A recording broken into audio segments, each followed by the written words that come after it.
Welcome to Lagoon K. You are here to hear Eric Wu talk to us about dark side of the DNS force. And I want to make sure that you know where you are. This talk was rescheduled from later in the day. So be sure that you're here in Lagoon K for dark side of the DNS force. If you're not here for that talk, you know where the doors are. Smile. Before we begin, a few brief notes. Stop by the business hall located in Bayside AB.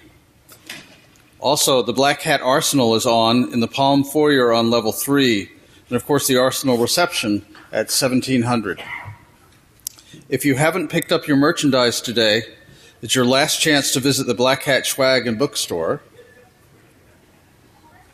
Don't forget to visit the Kali Linux Lab in Mandalay Bay A. And lastly, thank you for putting your phone on vibrate, which is another way of saying, please put your phone on vibrate if you're not turning it off, because it makes it easier for the rest of us to ignore the ringing while you wait for your voicemail to pick it up. When we get to the question part, if you have questions, please use one of the mics in the aisle so it gets recorded, because the talk is being recorded. If not, Eric will repeat your question. Without further ado, Eric Wu.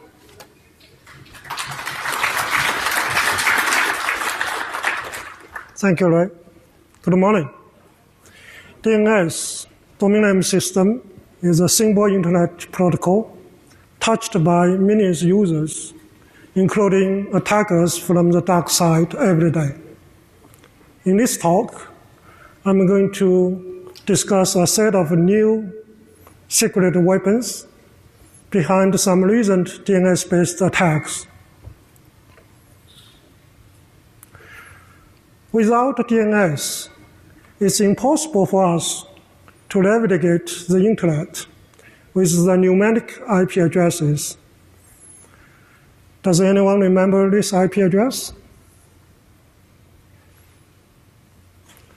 Fortunately, with the DNS, we only need to remember the user-friendly domain name like blackhat.com. DNS will map this domain name to the machine-friendly IP address. DNS itself is a distributed database implemented by a large number of naming servers. Naming server will respond to the queries from a client. A client can be DNS resolver or another naming server. When a client wants to find an IP address of a particular domain name, it will send query to the naming server. If the naming server is authoritative for that domain name, or if it has the information in its cache, it will answer the query. DNS is simple, yet scalable to support the entire internet domain name space. The number of the registered domain name on the internet has been steadily increased, and it passed 1 billion domain names since 2014. While DNS enabling a user-friendly internet experience, the dark side also leveraged DNS to conduct malicious activities. Do you remember the largest DDoS attacks against Spam House 3 years ago? The attacker used OpenDNS resolver to generate up to 300 gigabit per second attacking traffic to take down that powerful site. DNS Open Resolver can take queries from any clients without filtering. It's non-plugin for the internet's availability and stability. It's true 3 years ago. It remains the same as of today.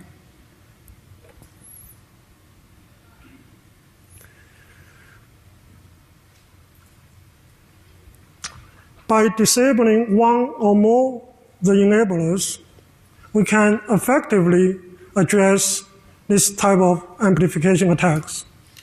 For example, we can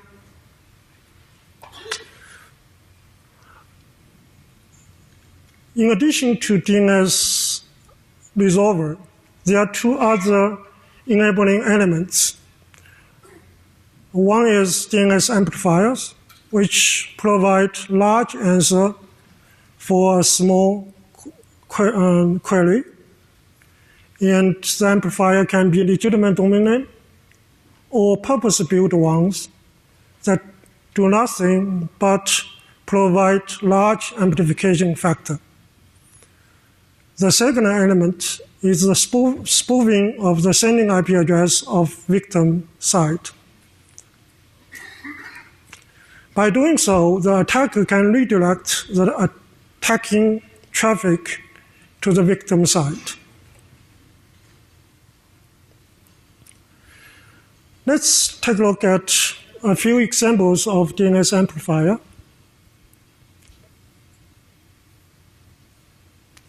accessport.gov is a federal government agency site that promotes the equality for the people with disability. The website supports DNSSEC, security extension.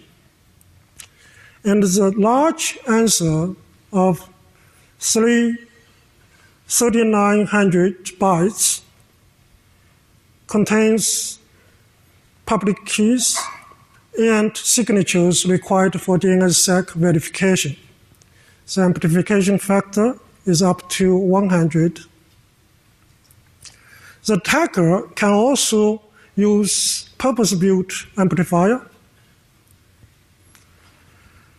HGMservice.us is composed by a large number of air records and map up to 242 IP addresses to this single domain name. The amplification factor is also close to 100. By disabling one or more enabling factors, we can effectively address this type of attack. For example, we can spoof the queries with spoofed IP addresses. We can disarm the amplifiers by replace the large answer with the small ones. Last but not least, we can continue to close the OpenDNS resolvers on the internet. While DNS amplification attacks are bad, we can still effectively address, mitigate it, as we discussed above. The new challenges we are facing today are manifested by the huge spike of DNS domain names on the internet. Based on this data provided nominally, when the total number of the domain names on the internet is above 3 billion, the internet's availability will be seriously impacted. Many IXP's DNS servers would be either down or slow to respond to the queries. Unlike the amplification attacks that normally aimed at individual domain names, this type of attack can impact many domain names and millions of users. So what's behind this huge spike of domain name accounts? Let's take one step back and revisit blackhat.com. This domain name has 3 subdomain names defined. The first one is common www.blackhat.com for the website. The second one is for the mobile user. And the third one is dedicated to the PR and media purpose. At the moment, all three subdomain names are mapped to the same IP address. According to DNS protocol, it's also legal to send queries to other subdomains, even they are not defined. In this case, the naming server will just reply next domain. The idea of sending subdomain queries as attacking tool was first discovered around 2011, when China entered into a rapid growth period for its online gaming business. To lure more users, subdomain attack method is used to disrupt the competitors' gaming sites.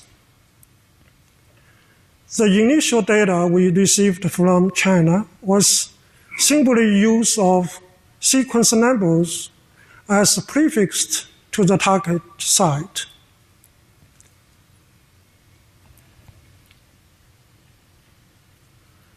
And we only saw this kind of attack in China, not in other regions at that time. So we thought it was just a local attack. Did not expect the serious consequences and the implications of such simple method. As time goes by, the subdomain attack method gained more attraction. And the attacking started spread out of China, and many high-ranking domain sites were under attack by this subdomain attacking method. For example, this 200 million subdomain queries to egghamnetwork.org was surely sufficient to take down the naming server of this site and make it inaccessible. The attacker also started to attack some top-level domains like .com. It's unclear about the motivation for this type of attack. Maybe it's just showcase, or maybe attacker is seriously trying to take down all the subdomains of .com. The core mechanism behind subdomain attack consists of random strings generator and the composition of the subdomains. The strings can be either fixed or very dense. It can be just simple timestamps or random strings of characters or random numbers or just some words from dictionary books. The only requirement of the subdomain strings is uniqueness. Being unique, each and every subdomain queries will be sent to the naming server with extra workload. The traditional cache mechanism cannot help because each subdomain query is unique.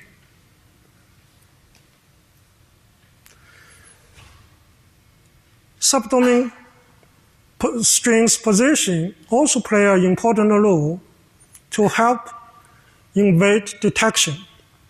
It's common to place the strings on the leftmost position, but we also see it can occur in other positions like second leftmost or even third leftmost. Finally, the subdomain composition can be either single strings or multiple strings, or combination of constant and random strings. In this way, the attacker can generate a large set of different substring patterns, make detection much harder.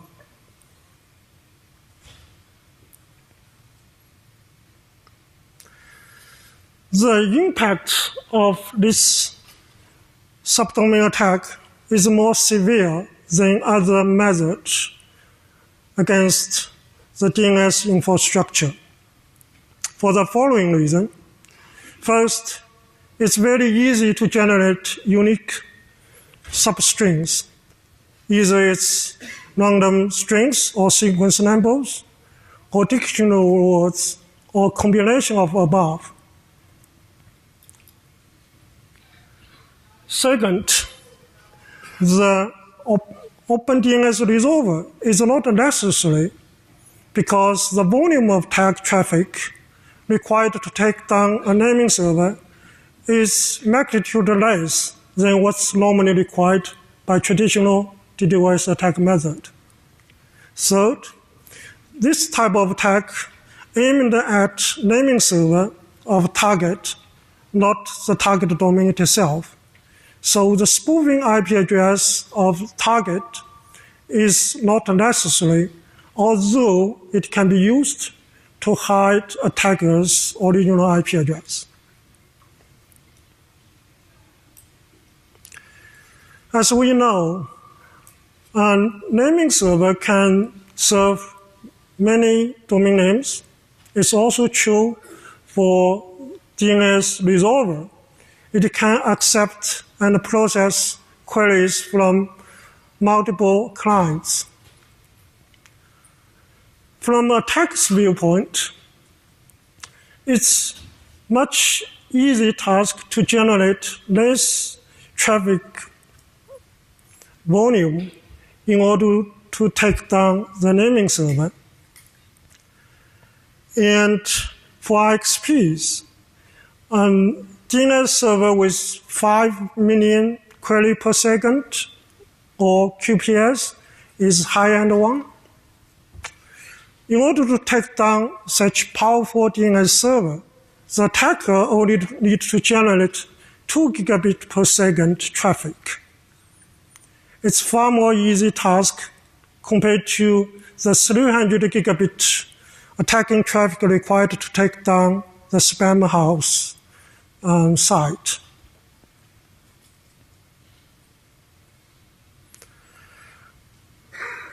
Although it's easy for attacker to launch such an attack, it's not true the other way around. We have several mitigation options to address this kind of attack. For example, we can drop queries with random strings, but some legitimate apps like antivirus products also use random strings for the signature updates. We can limit queries per source IP address, but attacking traffic can be small enough to fly under the radar of any DDoS detectors. One of the common used methods adopted by many security vendors these days is to drop all the queries towards a target site. This approach also has serious drawback, as it cannot apply to the high-ranking domain site, because it will block legitimate traffic as well.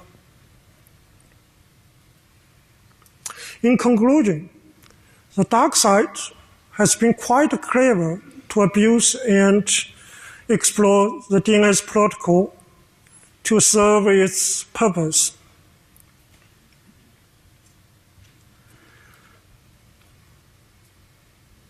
From the classic DNS catch poisoning attack that inject fake response with predictable sequence numbers, to DNS changer that modify DNS settings to redirect to the fake DNS servers, to DNS tunneling that transport sensitive data through DNS queries that are often overlooked by the existing security products.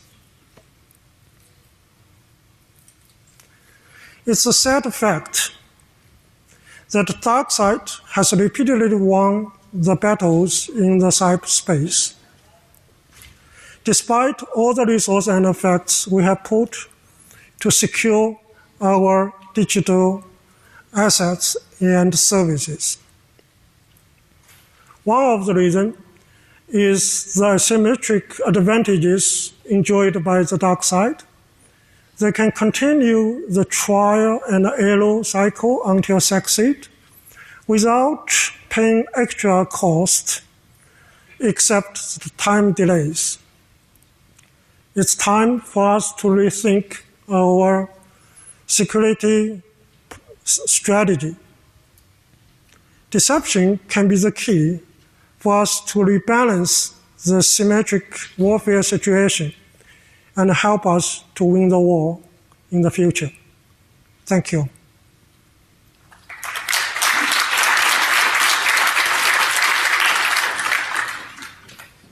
Any question? Yes. Yeah, it looks like two of the techniques that you defined are now used by the marketing community throughout the world, both in China and other places. So some of those particular techniques can actually go back to specific marketing companies that are doing that action. Because they have a lot more money to flow through with those types of connections. So are you aware of that? Have you actually mapped some of these to that particular process? yes, the question is that, if I understood you correct, whether those kind of method has been used by some actors. Advertising companies. Advertising companies. I'm not aware of any advertising companies use this kind of method for the marketing purpose. Okay.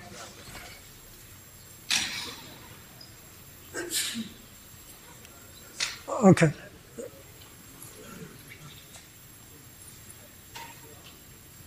Can you say something about the source IPs of these attacks? Source IPs of these attacks? Can you provide information on those? Yes.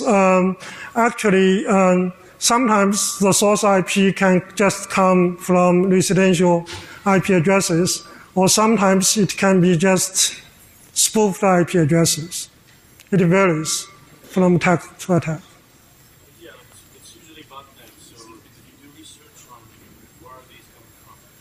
Are they cloud providers? Are they home users? Are they from specific corporations that have been compromised? Yeah, it varies. It varies. I mean, some attack we saw that is controlled by ballots, and some of them actually is just misconfiguration of your home gateway devices. How hard is it to fix this?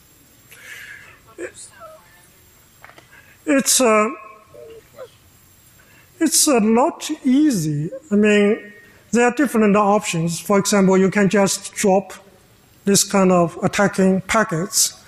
But at the same time, if the target domain site has a lot of legitimate kind of traffic, then you need to make sure that you only block the attacking traffic.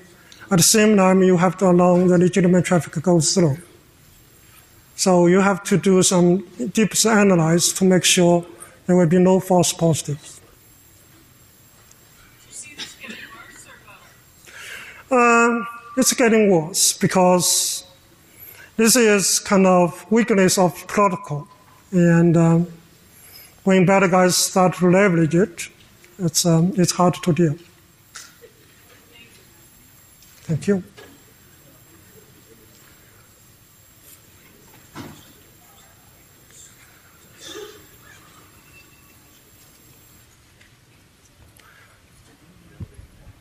Thanks.